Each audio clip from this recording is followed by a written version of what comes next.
सोना, वो बिल्कुल अपने नाम को जस्टिफाई करते थे। सोने के जैसी स्माइल थी उनकी और सोने के जैसा ही हार्ट था। She was amazing. थोड़े टाइम पहले मैंने एक नॉवल पढ़ा था शेक्सपियर का हैमलेट। उसकी एक बहुत अच्छी लाइन थी, this world is a stage and we are here to play our role.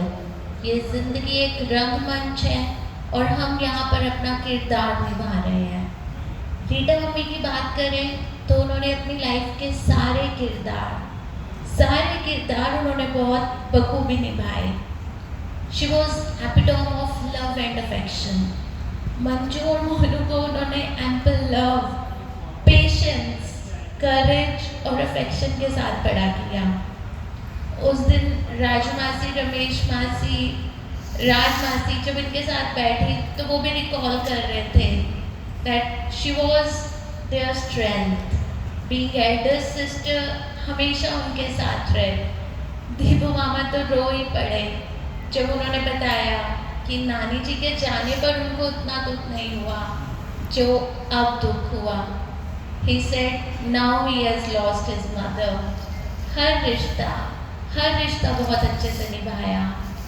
I remember 2001 मैं दीनदयाल कॉलेज में पढ़ती थी और 7:50 पे सेंटर सेक्रेटरीट की बस जाती थी जो हमें करमपुरा उतारती थी। One day I miss the bus और मैंने HNG के बाहर से प्राइवेट बस ली। रीटा मम्मी की बेस्ट फ्रेंड पुष्पा आंटी उस बस में थे। रीटा मम्मी उस दिन छुट्टी पे थे।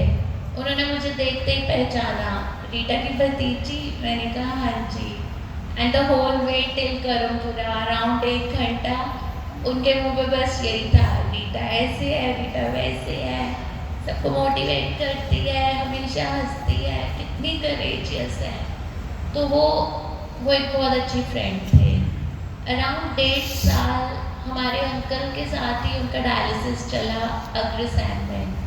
जब अंकल को पता चला वो नहीं रहे, उनका मेरे पास फ़ोन आया एंड ही रिमेम्बर्ड कि कैसे वो और रीटा मम्मी हंसते हंसते सुइयां चुभवाते थे, सारे दर्द सहते थे। दे वर टी पार्टनर्स। एक दिन रीटा मम्मी चाय मंगाते थे, एक दिन प्रेम अंकल। और जिस दिन किसी का मन नहीं होता था तो वो चाय नहीं पीते थे। वो कहते थे हम थोड़ी देर वेट करेंगे, जब आपका मन होगा तो हम चाय पियेंगे। So she was best friend also. माँ, बहन, दोस्त। और जॉइंट फैमिली की बात करूँ तो वी आर सो फॉर्चुनेट कि हम शायद एल्डर बच्चों में से हैं, कि हमने अपने घर के सारे अप डाउन्स को देखा। और यस, जॉइंट फैमिली में रहना is actually a roller coaster ride. सारी खुशियाँ आप इंजॉय करते हो। सेम हम लोगों ने भी किया।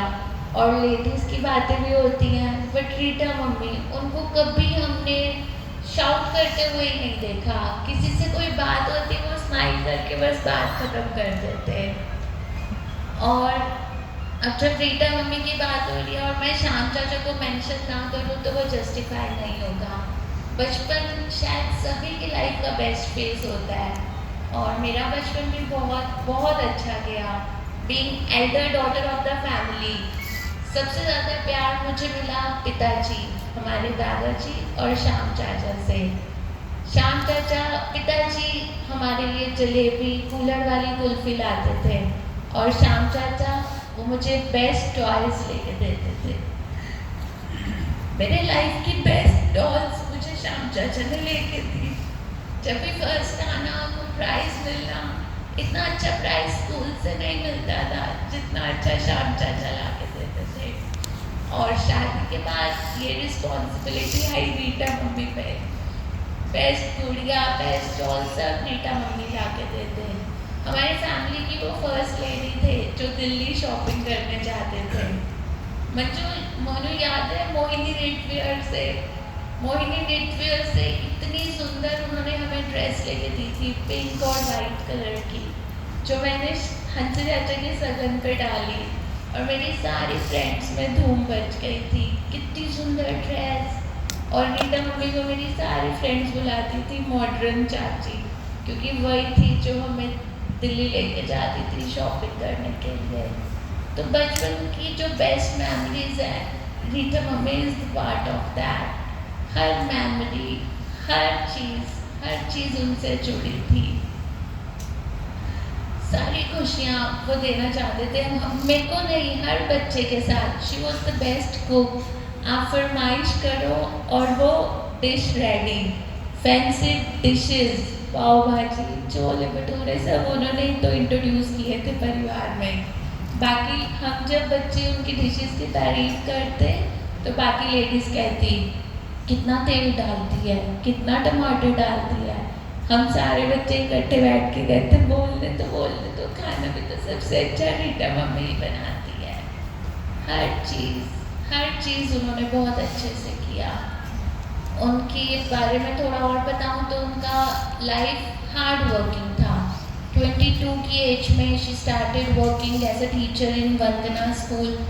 उसके बाद 13 जून 1980 में उनकी गवर्नमेंट जॉब लगी at information and broadcasting department, और 1983 में उनका प्रमोशन हुआ as a PA in all India radio Prasar Bharati. बहुत डिग्निफाइड वे से उन्होंने अपनी जॉब की। हमें भी कभी कभी ऑफिस लेके जाते और क्या वीआईपी ट्रीटमेंट हमें उनके ऑफिस में मिलता था।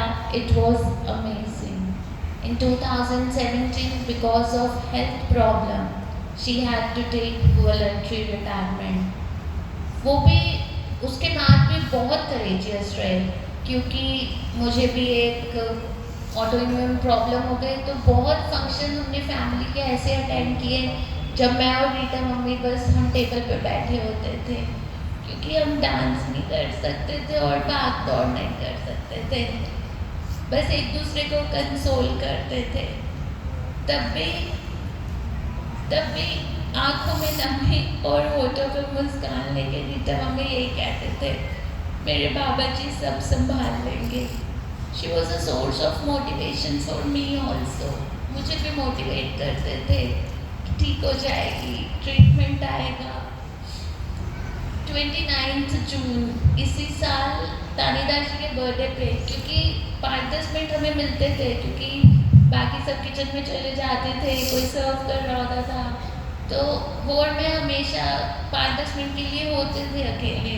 तो इसी 29 जून को उन्होंने मुझे बोला था, कृपाक्षी अब दर्द टॉलरेट नहीं हो रहा, बहुत दर्द बढ़ गया है।